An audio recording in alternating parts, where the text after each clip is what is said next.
drop the ego, drop the bullshit. Everyone's going through the same shit. And when everyone recognizes that, you're not so different to that person. You're not so different to that person. That's a huge part of what men's business is about.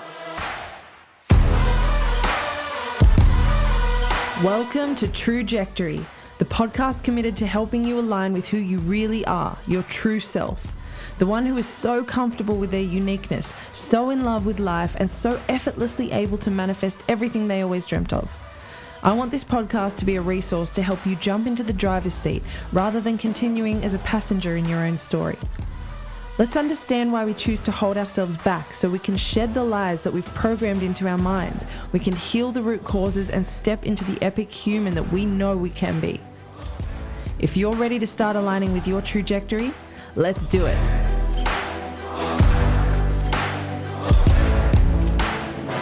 So we are here with Daryl today. Daryl, the man, my brother, someone that I swear we've had a past life with. Thank you so much for being here. Thank you for having me. And it's, when you asked me, I was like, that's an honor. I definitely want it. I so appreciate it. Not only for the fact that I don't really get to talk to you that much anymore. I mean, we've both got busy lives going on, but we've also both recently left Sydney. So congratulations to us both getting out of the big noise and going to these sort of more quiet areas. But I have so many things that I want to talk with you about, brother. So I think let's just jump into it. Yep. The first thing that I want to tap into is, it might seem like a weird question to ask, but are you aware of how real you are?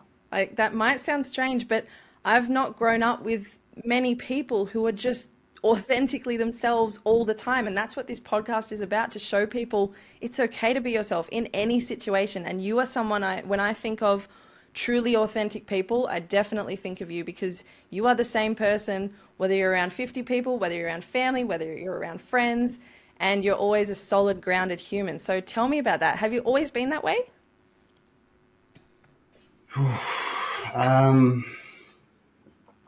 When I first heard that question, I was like, I don't know. It's a weird one.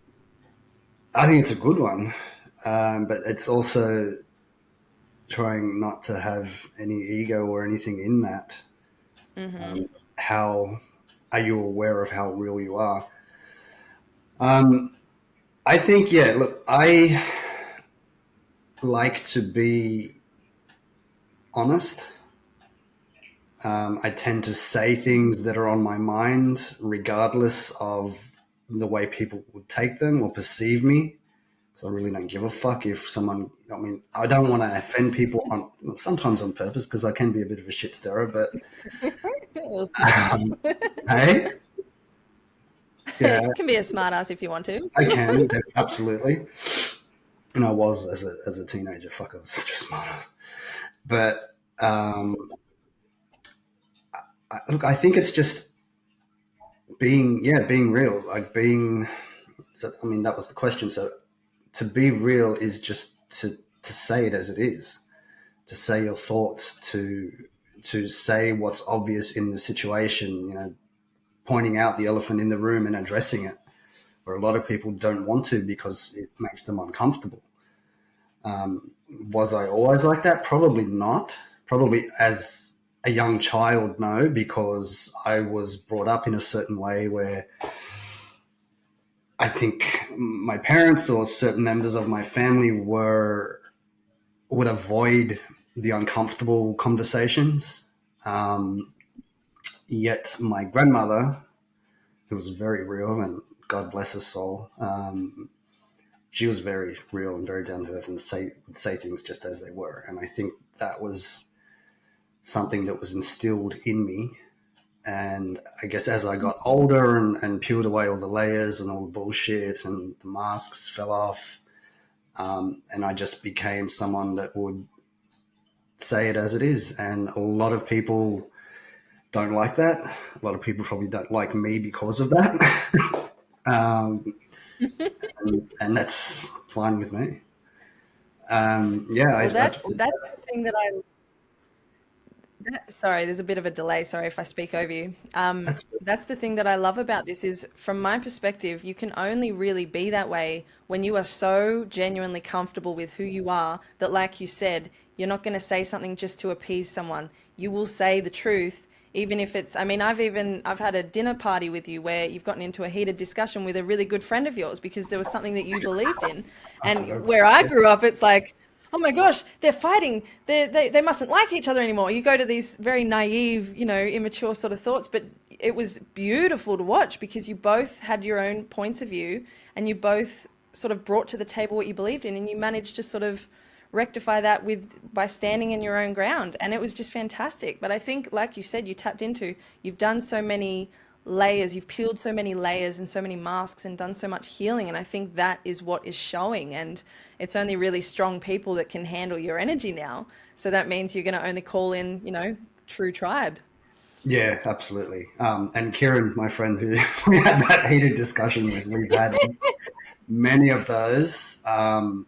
And yeah, I love him for that. We can just have the most real conversations and absolutely disagree in every aspect, and then be like, okay, cool, that's your view, that's my view, and then all right, what's next? And that's what I love. I just love that you can have that difference in opinions and or beliefs, whatever it may be, and you just like, yeah, cool, that's you, that's me. All right, Yeah, let's go for a walk, and or, yeah, exactly. And you're not holding on to any resentment. That's just true relationships, right? And I think that's where hopefully we as a people, all of us are heading in that direction as we learn more about ourselves and we start deciphering the sort of crap that we've built up, the stories where if I speak my mind, this person's not going to be my friend anymore, so I'm just going to keep smiling. And what am I doing with that? I'm having a fake relationship with someone that I care yeah, about. So I'm not actually letting them know who I really am. And this is yeah, a big reason why I've started this podcast because I've realized I do that. I have this people pleaser side of me, and I know I'm quite empathic. So there's a part of me on an energetic level that just wants to make sure that the situation remains calm so that my energy can remain calm because I'm feeling what everyone else is feeling in the group. But yeah. also, I've become so used to it that I don't step outside of that. And that's why I love people like you who are genuinely yourself, and your wife as well, Athena. She's genuinely herself as well. And that's why I've gravitated towards you guys. And I just find so much respect for both of you. And likewise. Oh, thank you. I'm working on it. I appreciate that. Can I ask you, what was it that drew you to the path of healing? Did you have a spiritual awakening? Did you have something big that happened in your life, something tragic that sort of shook you out of the 3D matrix? Did you have something that was a catalyst, or did you just slowly start to shed layers and then realize, oh, there's more to me. There's a lot more, there's a deeper side here. What drew you in? Oh, that was a bit of both. So it was a bit of both. I think I was always aware of there's more than what meets the eye, that meets the eye. And yeah, I guess I was sort of taught to believe in God and the angels and this and that, and I was always curious about it. At one point, I would look through a lot of art books, and that would really influence me for some reason, um, just as to spirituality, and maybe not so much religion because I sort of grew up with Catholicism. Yet, the more I looked into it, the more I didn't like it. And then my grandmother's side, the Jewish side, I sort of looked into that, and I resonated a lot more with that. Um, then got some good learnings from that, and went on a path of self-discovery. Found, I guess, spirituality through that, where a lot of the esoteric stuff would explain, the dimensions in almost metaphysical terms, or metaphysical terms, and about past lives and this and that, and then also Buddhism and all of the other Eastern philosophies that I'm fascinated with also. And then yeah, sort of at one point in my life, I was after this particular girl and blah blah blah, and had some not fun times. I was heartbroken, whatever. And then, yeah, I guess that was, a lot of people call it the dark night of the soul or whatever. And for me, it was more like dark months of the soul because I was fucking stubborn. And I don't know, maybe it was just clearing away a lot of shit. And yeah, then started getting into plant medicine, seeing shamanic practitioners, other spiritual healers. And I guess then I was just like, okay, this is what I'm here for.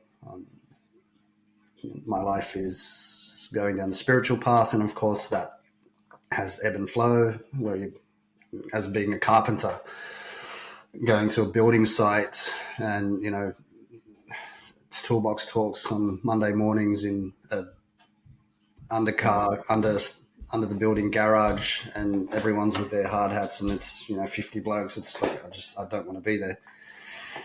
Yeah. To then going home on the weekend and doing meditations or leading men through breath work and ice baths and all that sort of stuff. So it's Yeah, there's absolutely. a lot to it.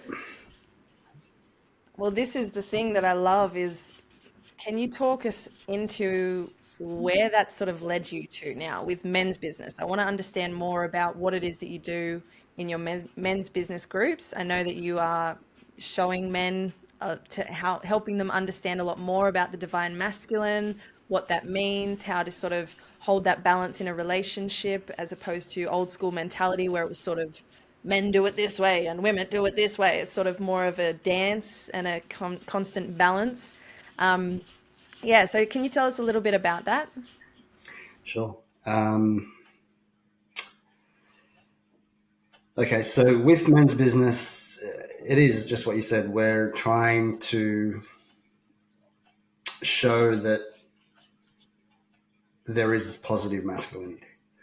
Obviously, there's toxic masculinity, and that probably had its purpose for quite a while. There would have been times in history where you would have had to have been toxic because you'd be in a village and other raiders would come and want to kill you and all your family and take your women and have them for slaves or whatever. So you'd have to really, do savage things. Not that we don't today, probably a lot less, but, I was a soldier as well. There are many soldiers out there. There are still wars. There are still people capable of great violence. And the only way to beat that is sometimes with violence. So to have that capacity to be able to be violent, to be able to be what might have been labeled as toxic, and then also come home and be a loving partner, a supportive partner. We haven't had kids yet, but I'm looking forward to being a father and, brother, uncle, cousin, whatever. Mm-hmm. And then learning that men and women communicate differently, and we do 100%. There are stuff that we would teach in our events that helped men, and there were actually a couple of men that have said to me, thank you for those events because it helped my relationship, or helped our relationship.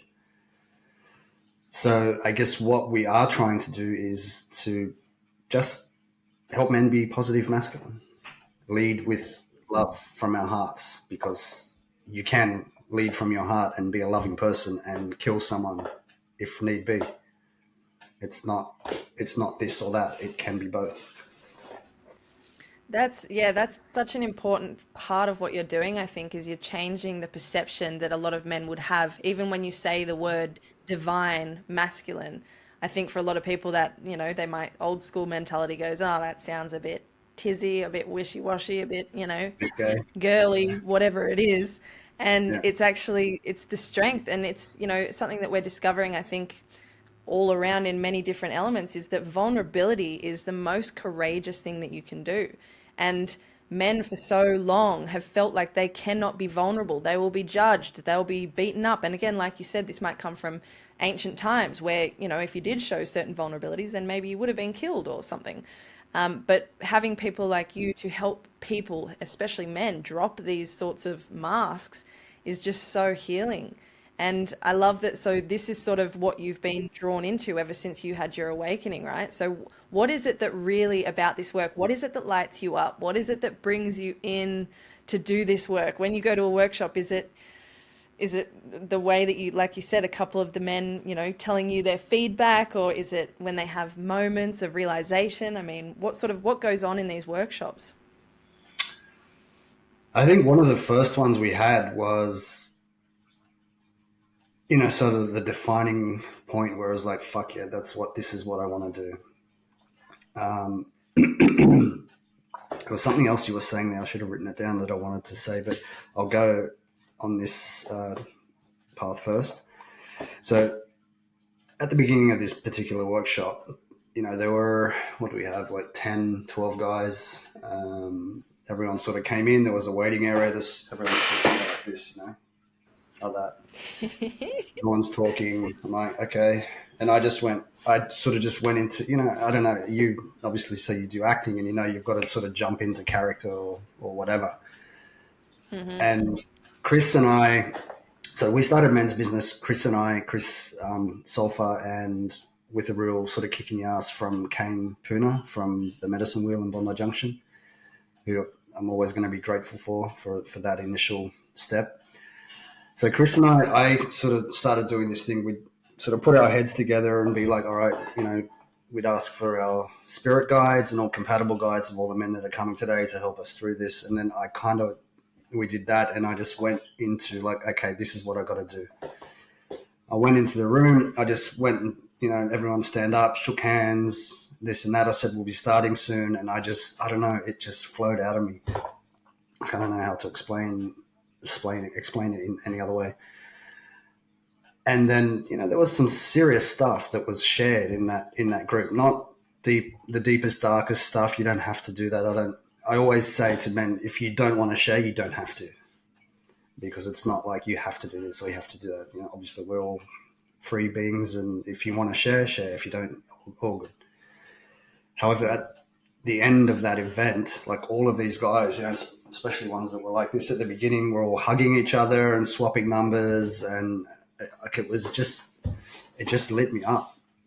Like I'm like, yeah, this is what I want.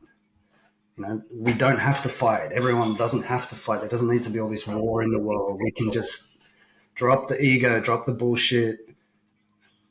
Everyone's going through the same shit. Like, obviously there are variations and levels, but everyone's going through the same shit. And when everyone recognizes that, you're not so different to that person. You're not so different to that person. And yeah, I think that's a huge part of what Men's Business is about.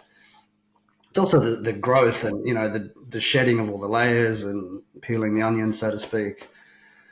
But I think that was the main thing that really lit me up and made me want to do more and work on myself, because there were times I did courses. I mean, obviously I use it for my relationship with Athena, where I did a lot of Alison Armstrong stuff, which is masculine, feminine communication, which is brilliant, by the way. And it helped our relationship. And then I created a whole thing of content to do in a Men's Business event that a lot of people got great stuff out of. A lot of guys and their girlfriends or wives, whatever. Oh, that's so beautiful. And I love the way that you couldn't explain it when you were saying I couldn't explain, I just sort of went into it. I just was in my flow. That's your flow state, right? You just Yeah. were stepping into your soul work, and it just feels so natural. And you blow your own mind sometimes, right? You sort of just come out of it and go, whoa, I just snapped into gear. I just went into the most amazing type of autopilot, and I've helped people, and oh my gosh. But also the fact that you mentioned, that we've all got the same issues and there shouldn't be wars anymore. You touched onto it very briefly, but you were in the Israeli Defense Force. Coming from that sort of world and realm, and I'm assuming super macho sort of vibes, which you'd probably have to maintain back then, I'm not sure, to what you're doing now. I mean, that's absolutely incredible. Has that time serving really helped you to understand how to serve other people now? Has there been any sort of correlation, or is it sort of that was the old me, I shed those layers? or are there parts of you that sort of came to birthed in that time that you're using now? I think probably more that those things that were born then were being used now, because I was a sergeant. I did my basic training, then we do like advanced training, and then you do your specialized training for your unit. So I went to become a sergeant. I had troops under my command, and we'd go out on missions. I also, through one of the tours, I guess you would call it, or posts, I had to train a new troop of soldiers. So I was the sergeant for that as well. You have your officer sergeant, and you have two other corporals to train. Was it 38 new soldiers? So I guess learning to be responsible for people's lives, the choices that you're making could effectively result in someone's death, whether it be that side or this side, really creates a level of maturity and I don't know what the word would be, seriousness in your decision making. You've got to be certain of what you're doing. You've also got to make quick decisions. You can't just sit there and dwell on it. Oh, what should I do now? It's like, no, you got to fucking act there and then, and it's got to be the right decision. So you learn to trust yourself as well. You really learn to trust your intuition, your instincts, which I did. We didn't have anything like Black Hawk Down, but there were a few hairy happenings. And yeah, you realize, okay, this isn't a joke; it's real, and you got to do the right thing by everyone. Yeah, and it's also leading, like the Israeli that. army. Sorry, Sorry, you go. There's a delay. Yeah, the Israeli army has the doctrine is you lead by example. So if you're the sergeant or officer, you go first. You don't order troops into a situation and then follow them. You go first and then they follow you. So it's, you really, I like that. Yeah. And it's kind of like, especially what Athena and I have been talking about when we have kids, we want to lead by example. And I believe that is absolutely the best way to, if you will, program a young, malleable mind to do the shit that you want them to do, not by saying, oh, you should do this and then you go and do that. It's really, taking that first move, risking your life first. Yeah. Absolutely. Wow. It sounds like it definitely is fed into, everything, right? Like the way that you hold yourself in general, but also in the men's business. That's fantastic. And does that have any link? I know that you're a big advocate for, and you've got a good friend, Jake Cassar, who does bushcraft. So he teaches people how to survive in the wilderness, which I absolutely love. I think that's such a missing skill, and I unfortunately haven't been able to do it myself yet, but I really want to jump on board. But you've been a big part of this, so you know how to build shelters and start fires and all sorts of things.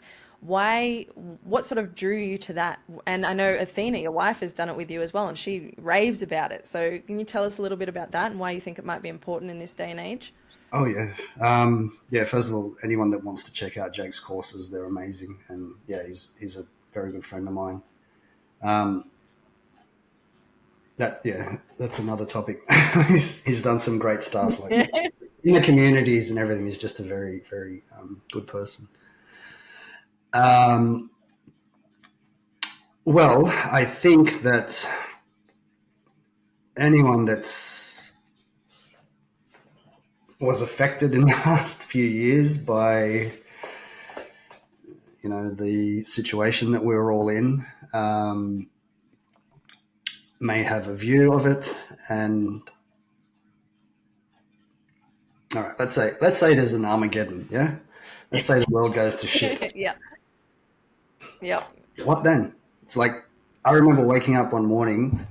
I can't remember which day it was. Athena, we're in bed. Athena was like, there's no toilet paper. I'm like, what do you mean? We've got plenty of toilet paper. And she's like, no, in the shops. I'm like, what?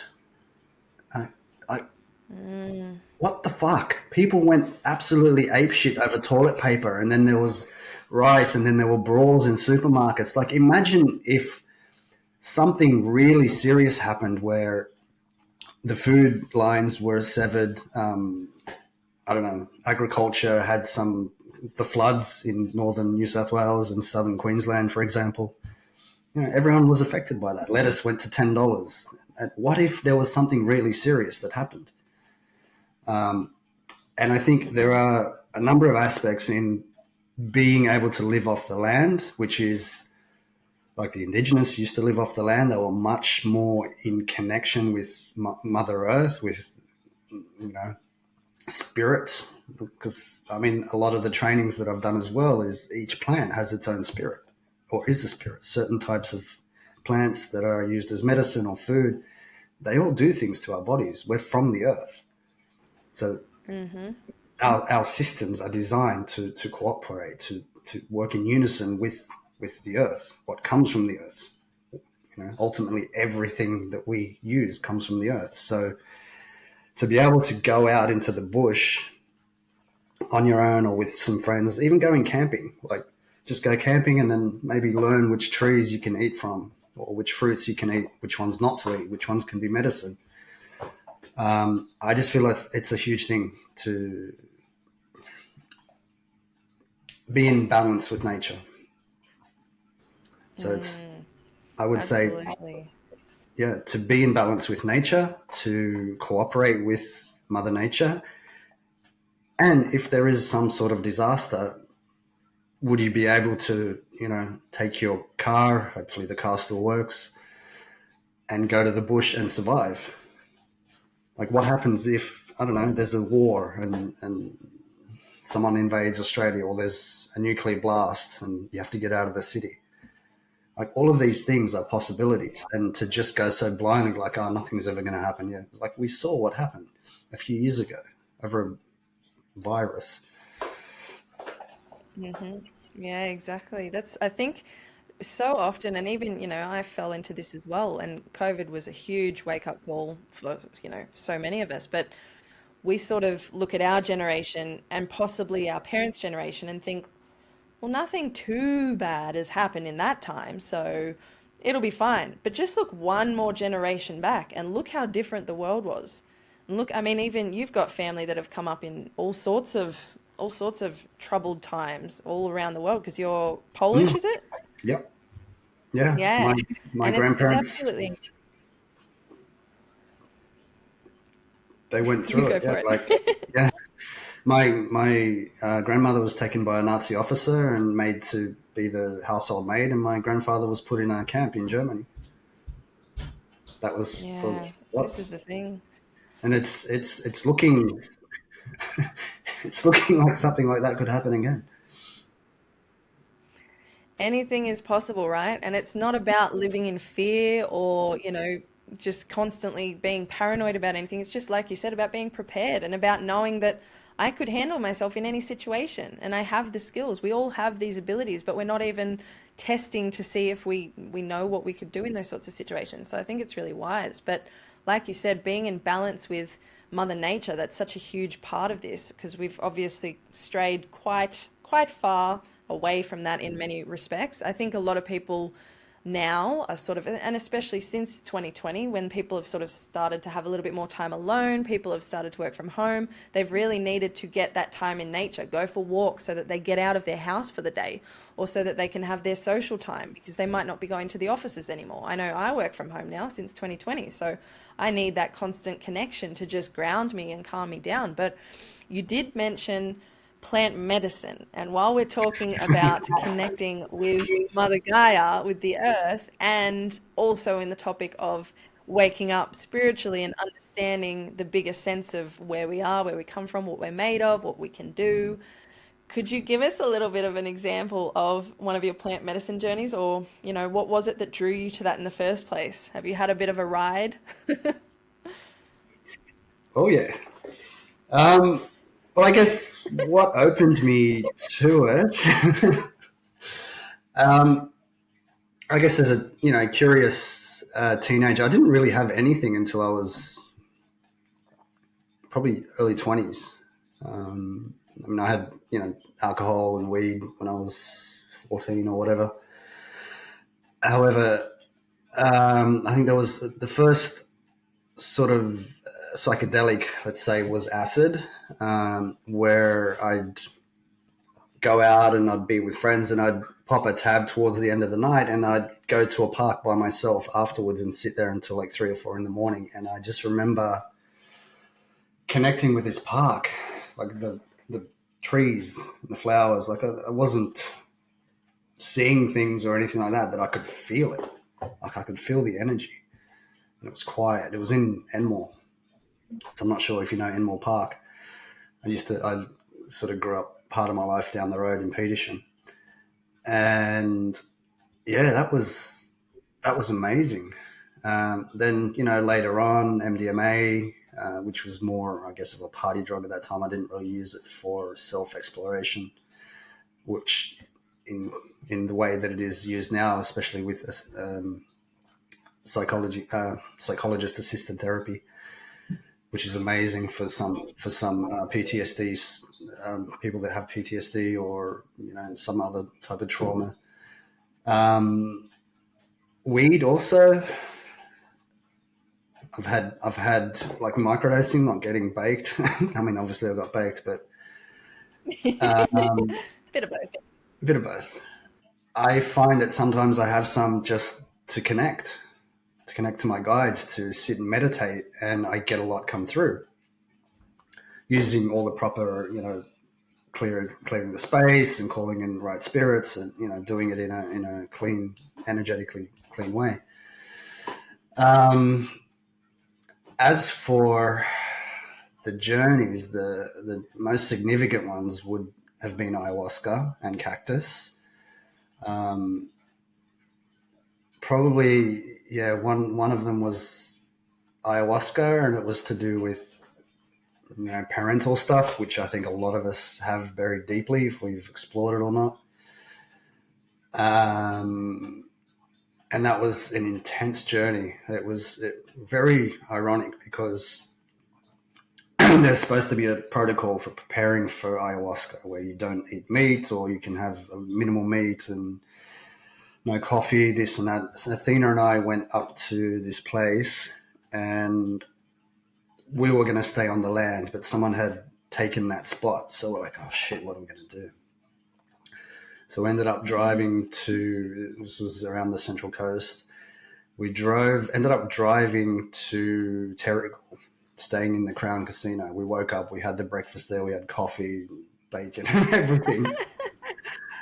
And that night I had one of the most intense journeys, which a whole lot of stuff just fell away, especially the parent wounds.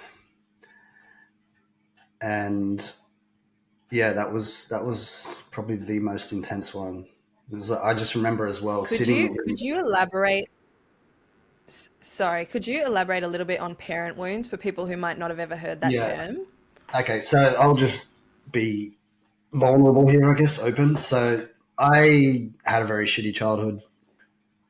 My mother had me when she was 17, obviously through no fault of her own. And I was actually talking to her the other day about we choose our parents, and obviously our parents accept us to come through them, which was, again, a big lesson in life that at first I was kind of like, oh, that's bullshit. We're just born and, no. But as I've become older and wiser and more knowledgeable, I totally agree with that. And I see how these lessons and the issues that our parents instill into us, or that they have, affect our life and our soul's mission, soul purpose. So yeah, my mum had me while she was still in high school, which was very difficult in the 70s. She went to a Catholic high school, so I can only imagine the shit that she would have copped. Got kicked out of home because my grandparents lost their shit, and my natural father dumped my mother before I was born, and she didn't have it easy. So pretty safe to say I wasn't wanted. That was, I guess, my childhood. A lot of insecurities, a lot of doubt, self-doubt, etc. And a stepfather that came in quite early as well. I think I was like 2 or 3 when they got married. Or met, I'm not sure, maybe I was about 4 when they got married. Who then gave me a whole lot of other issues and, things to deal with. Yeah, it was great. And I guess We're I getting guess through filled the with eye filled to the brim with with lessons. You're getting filled with lessons as a kid. Here, you got to work this out when you're older. You got to work this out when you're older. Here you go. there were so many. There still are.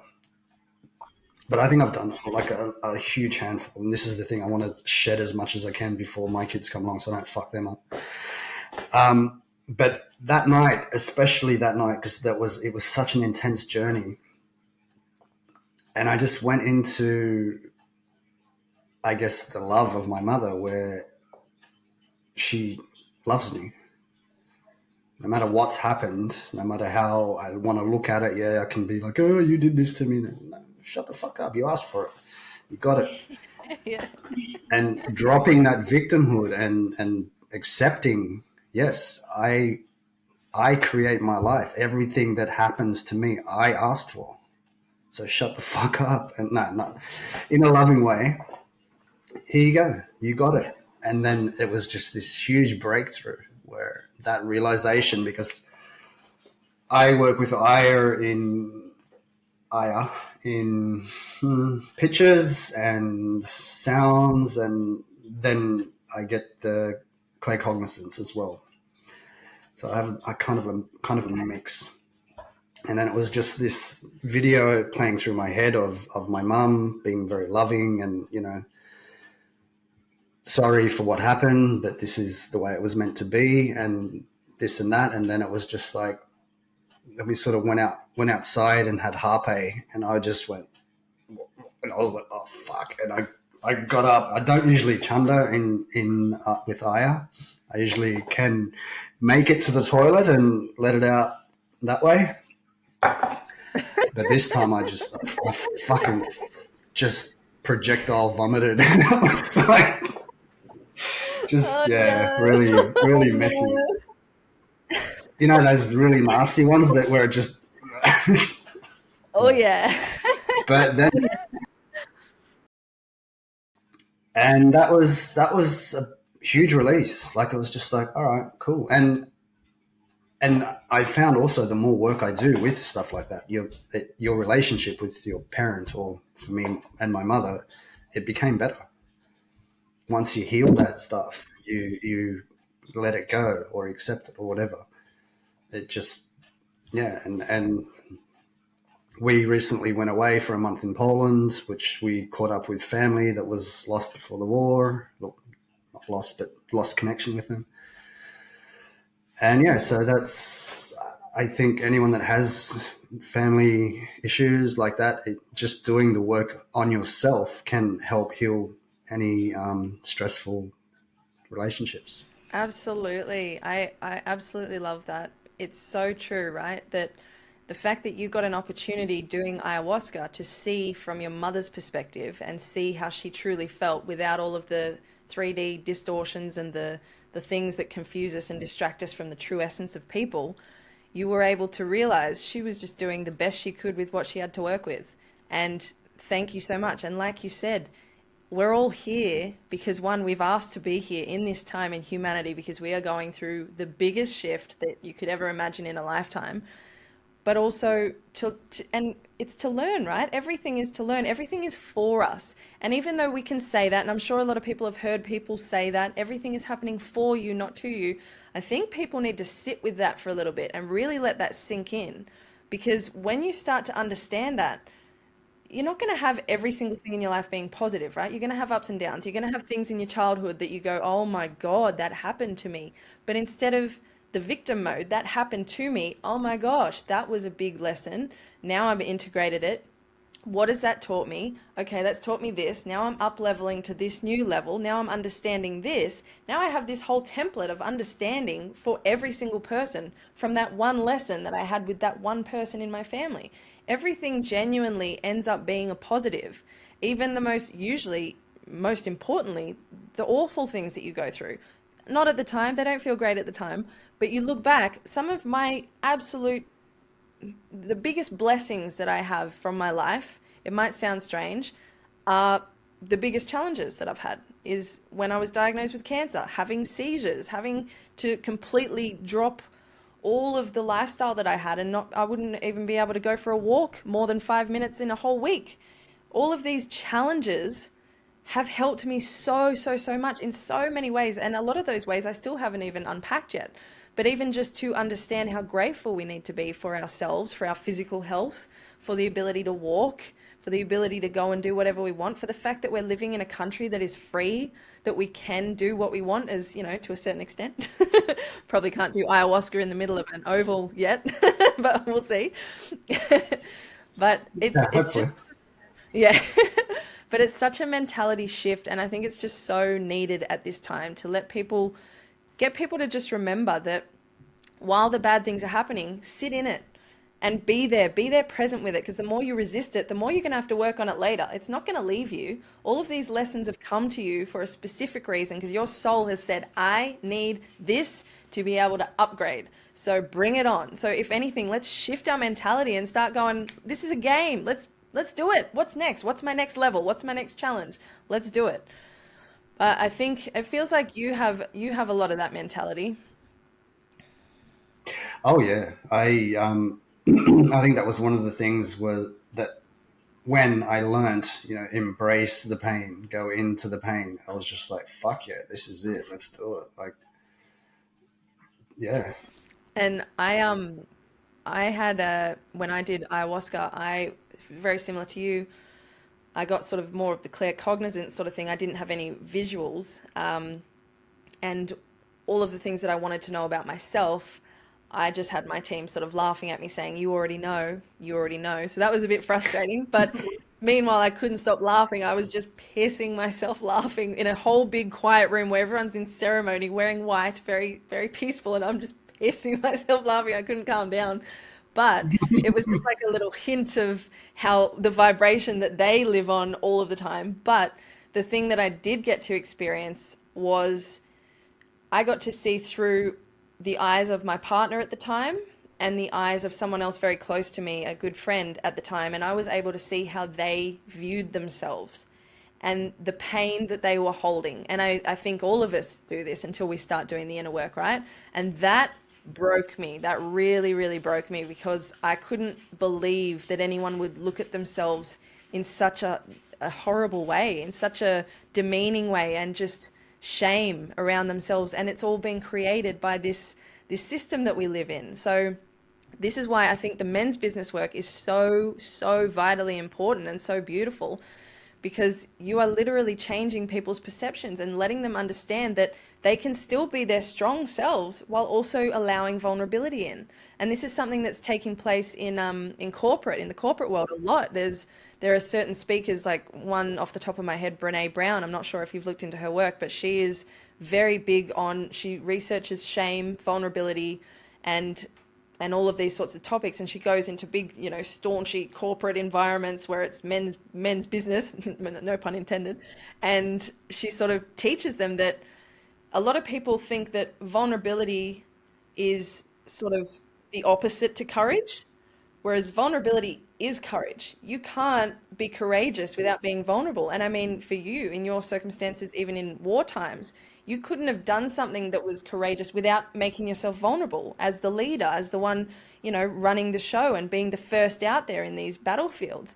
It's such a slight tweak that we've sort of put on this thing. But in terms of the men's business, I just think it's honestly fantastic what you're doing. Can you give us a bit of an example of, I mean, your beautiful wife who is a good friend of mine, and she's been a teacher of mine for many years, and hopefully I'll steal her as well and get her on the podcast soon because she's got so much wisdom to impart. I love looking at how you light up when I say her name. Oh my gosh, you two are so cute. Um, so I would love to know just a little bit about the dynamic. So you guys, to me, are a beautiful representation of what a healthy, healed, strong couple is, that holds the man in his divine masculine and the woman in her divine feminine. And you're both fucking powerhouses. You both can be soft and vulnerable. How do you help people in men's business sort of get to that? Is that something that you're sort of focusing on? Yeah, I do. Um, I guess going back to what you just said with being vulnerable, because that has been, coming from the old school masculine sort of thing where you don't say anything, you just suck it up, you suffer in silence, which a lot of men still do. So that's also another aspect of men's business that I want to sort of help change because of male suicide and all that sort of thing.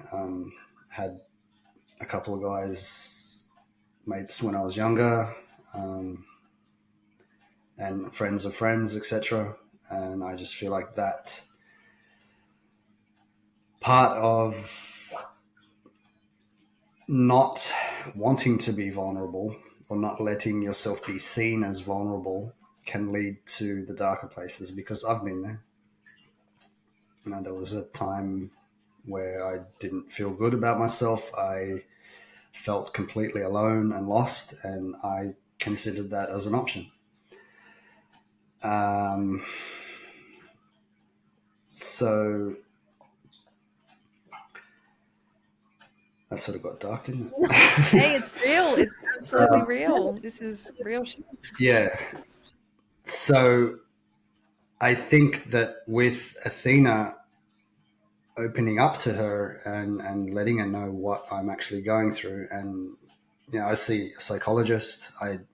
When we first got together, I had to unload a whole lot of shit really quick because I was in love with Athena. I'm in love with Athena, and then knew that I wanted to be with her, but my behavior wasn't what I wanted it to be. So I had to really do a lot of deep work really quick, and being vulnerable, especially with other people to help me get through my shit, was a huge key. Which is in the men's business events or workshops, whatever. Being vulnerable and opening up to other men really helps to clear that stuff out. I haven't gone off the question too much, No, have that's okay. I? Hey, we're learning stuff all along the way. I just want to also know how, sort of, I guess, what does a divine masculine aligned man, if I'm even saying that right, look like in a relationship? What does that look like? Okay, so yeah, I mean, this is where I'm still learning. Um, I think we all are. We always will. I think until the end of our days. Um, well, for me, and what works with us is when I lead us and lead. Don't want anyone to get the wrong impression of what that word means. It's not like you're taking a dog for a walk or something like that. It's let's say let's say you're in a security situation where the man is in charge of the security detail. You are in a dangerous place. He's the one that's going to make the calls, right? So he knows what this unit is capable of. He knows what the enemy may be potentially capable of. And he's the one that's going to make the calls for that. So if you can relate that to how a family is run, making the decisions for, I mean, we don't have kids yet, but I think when they will come around, that will be sort of where I will make more of the calls. As for the way things are now, just things like, all right, let's go out to dinner, or let's do this. Not not asking her, do you want to do this or do you want to do that? Because then she likes being in her feminine, because she also, through her work, she has to be in a bit of a masculine energy. And I guess this is where I'm still learning the polarities within us, as within a man, being the masculine obviously is the dominant, and the feminine, which I would say is the more caring for yourself and maybe intuitive and perceptive, and also in the woman, predominantly female and masculine. So each person has to have that balance, and then within the relationship, then the man has to have his healthy masculine, which again is going back to the ability to lead from a heart-centered space. So that man having the healthy masculine being the ability to destroy something or someone if need be, and reading the landscape, the terrain, yet doing that from a place of love as well, where the rest of the team, being your wife, potentially children, are looking to you for their orders. And I think God, I think did there's that make sense to you? I think that's right. It's a big question, and like you said, we're still just learning this sort of stuff now. I think you guys are quite pioneers. You're pretty much leading the way in this sort of area of education. I can imagine you both teaching a lot about this in the future. But I totally understand what you mean when you say, for example, going out for dinner, you say where you're going instead of asking. There's been a lot of, and obviously that's coming from a place of a partnership that are very secure with each other. There's no hierarchy. It's not like, you listen to me, woman, or any of that sort of stuff. And it also Yeah. takes out that equation of wanting to please each other and going, well, what do you want to do? Well, what do you want to do? Well, what do you? And it gives the woman, like you said, gives the woman a chance to sort of sit back and go, look, there's my man. Like, he's got this. I also know that if I need him to, he can flip like that, and he can help me work through my emotions, or he can be vulnerable with me. But I don't want him to just be vulnerable. I don't want him to just be, wavy like I am. I'm full of, emotional elements everywhere. So I need him to really remind me every now and then that, oh, he's got this. He's got me. He's got this shit sorted. Yep. And I think that again is what the healthy masculine is. It's like the feminine trusts the masculine that he's got that his role, and the masculine trusts the feminine that she's got her role. Like, I guess to me personally, and with Athena is in charge of the home. Like when we first moved in, I was kind of like, I wanted things a certain way and this and that. And then when we moved here, I'm kind of like, no, that's hers. She wants the house to be her way, because then that helps her to be relaxed, to be, have her nervous system at ease, to be comfortable, to have 50 pillows on the bed, even though I don't see the fucking need for it. I feel you, Athena. However, cool.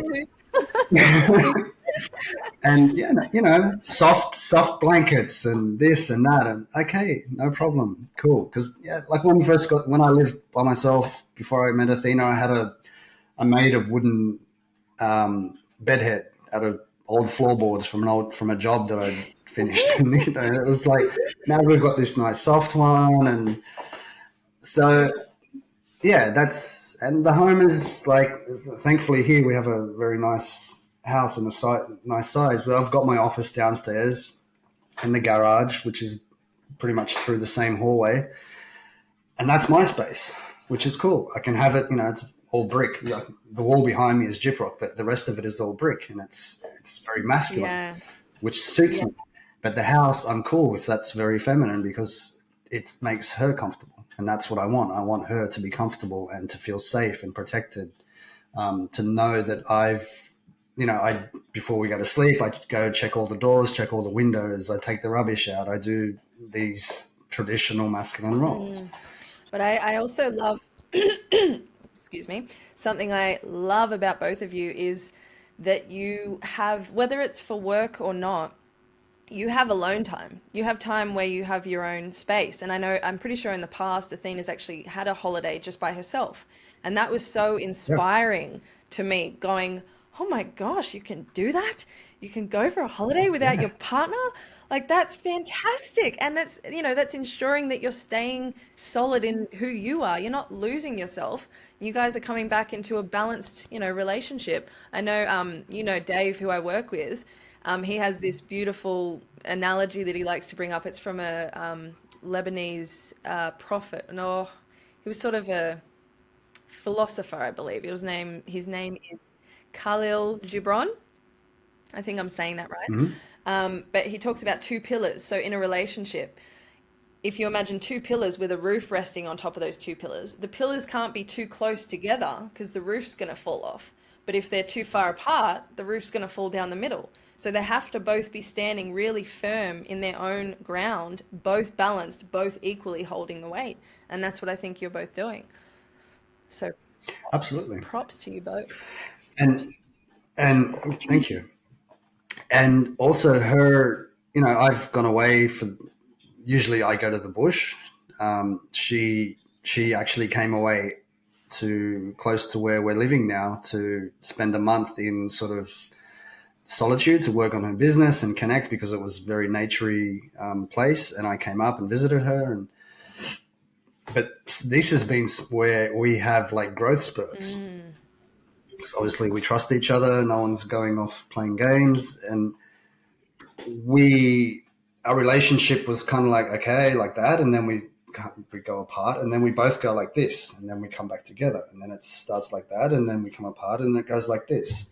And that's cool. You want a weekend away? You want a week away? You want 2 weeks away? You want a month away? All right. Yeah, it's growth time for both. As long as it's not going to Eos or something in Greece, then it's fine. Yeah, because I want to come too, damn it.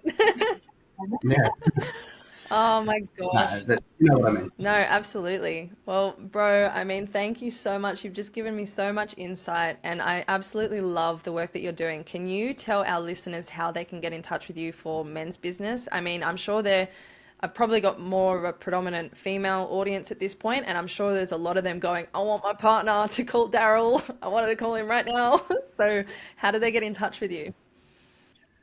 Okay, so on Facebook, we have, it's either my Facebook page, Daryl Krol, DARYLKROL. I have very private settings, so you need to send a friend request. Men's business page is a way to find us. The men's business website, which is just www.mensbusiness.com.au. And Instagram is at @men's__business. Beautiful. So yeah, Okay, so we've got a few options. yeah. Amazing. Yeah, Well, do so you have obviously we started in Sydney and Chris is in the Central Coast. Hey? just the delay? I'm sorry. Like I thought you weren't talking. You go for it. That's all right.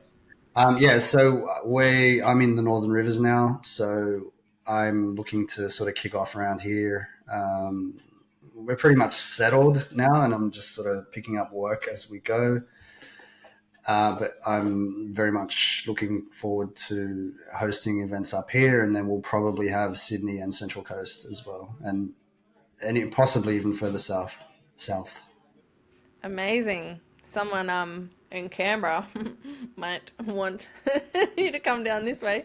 I mean, to be honest, I think Canberra's got a little while to go. I think we need a little bit more consciousness poured, like a jug of it poured on top of Canberra, of all places. This is my hometown, but I've just moved back here recently, and it's It's Queanbeyan. good old Queanbeyan. But honestly, bro, I think we could just talk for hours, but I think I'll try and steal you back in another month or so because there's so many other topics that I'd love to discuss with you. But thank you so It'd be a much for pleasure. your time, and thank you for all of your wisdom. Like you said, we're going to be learning until the day we pop. So that's fantastic. Let's just keep learning, keep growing, keep evolving. But lots of love to you, and I'll talk to you soon. Thank you. Mwah. Thank you. you.